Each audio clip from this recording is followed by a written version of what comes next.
是香港佛教联合会成立80周年，我们感恩先贤大德、历届董事和佛教四境同仁的不懈努力，让佛联会在80年来得以顺利开展各项弘法利生、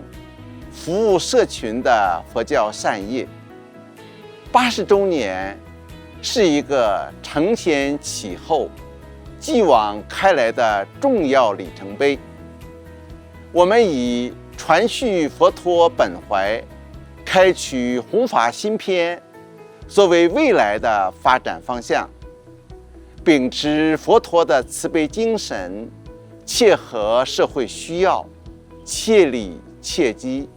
开展更多利益大众的服务，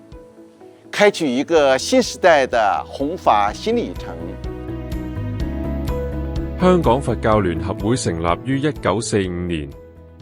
當時正值2次大戰結束，香港百廢待興。香港佛教四眾同仁秉承佛陀慈悲嘅精神，合四眾之力，共同創辦咗香港佛教聯合會，致力弘揚佛法，發展服務，利益社會。當年創會大德包括佛可法師、茂峰法師、覺光法師、海仁法師、慈祥法師、陳淨圖居士、林靈真居士等等。自此，香港佛教事業揭開咗新篇章。經過80年嘅發展，目前香港佛教聯合會已經成為香港最大規模嘅佛教慈善機構，轄下有40幾個會屬單位，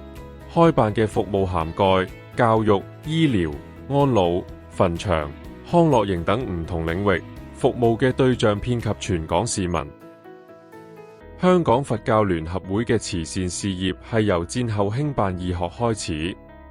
2次大戰後，香港街頭有大量嘅失學孤兒，佛聯會便喺1945年開辦咗中華佛教義學，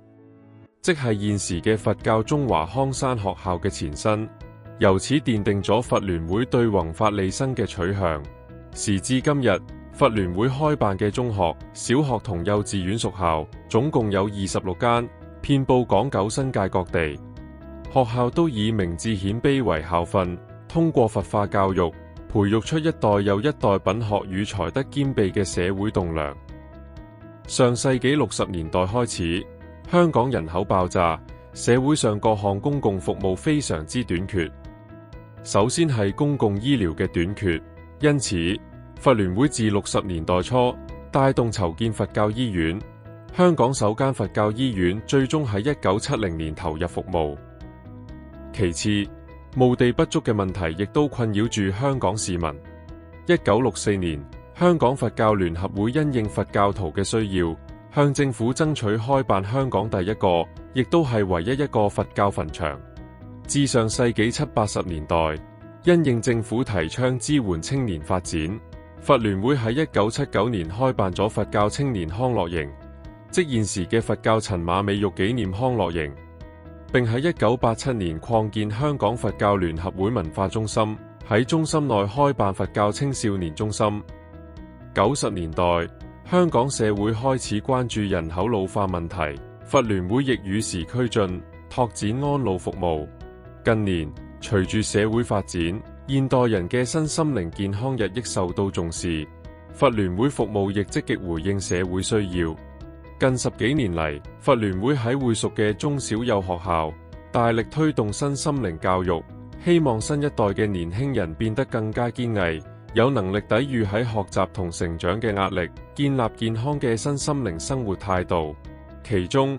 喺會屬學校推行嘅覺醒禪修提升身心靈健康計劃，讓學校嘅師生可以透過禪修嘅實踐同教學，有效咁放鬆身心，增強專注力同抗逆力，教學相長。2017年起，香港佛教聯合會喺佛教醫院設善事住院，為病人同家屬提供關顧服務。同時，佛聯會因應社會對精神輔導服務嘅需求顯著增加，開展咗佛法專業輔導員嘅認證同註冊工作，支援佛法專業輔導員喺社會投入服務，並支持有關佛法輔導嘅科研發展，中醫服務亦都係佛聯會踏入千禧年後發展出嚟嘅新服務項目。第一間中醫中心喺2008年投入服務，發展至今。佛聯會喺港九新界總共有6間中醫診所、中醫流動診所同中醫服務站。喺一眾善心賢達嘅護持底下，佛聯會透過唔同嘅資助計劃，包括醫社同行計劃、醫愛到家計劃等等，每年義診同援助性醫療服務10幾萬人次，其中每年有3萬幾人次得到免費嘅治療。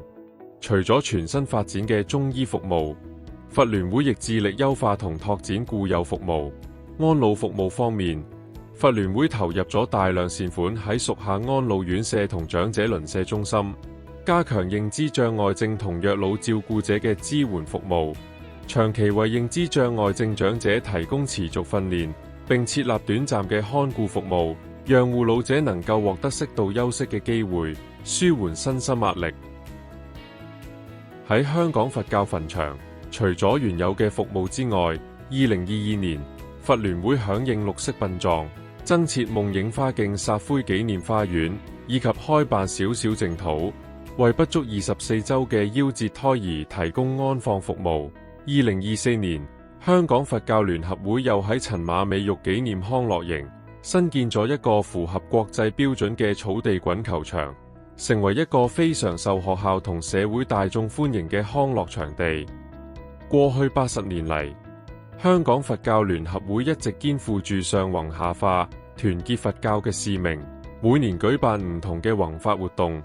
接引市民信仰佛教。除咗舉辦弘法活動之外，佛聯會亦通過佛教刊物及社交媒體接引信眾，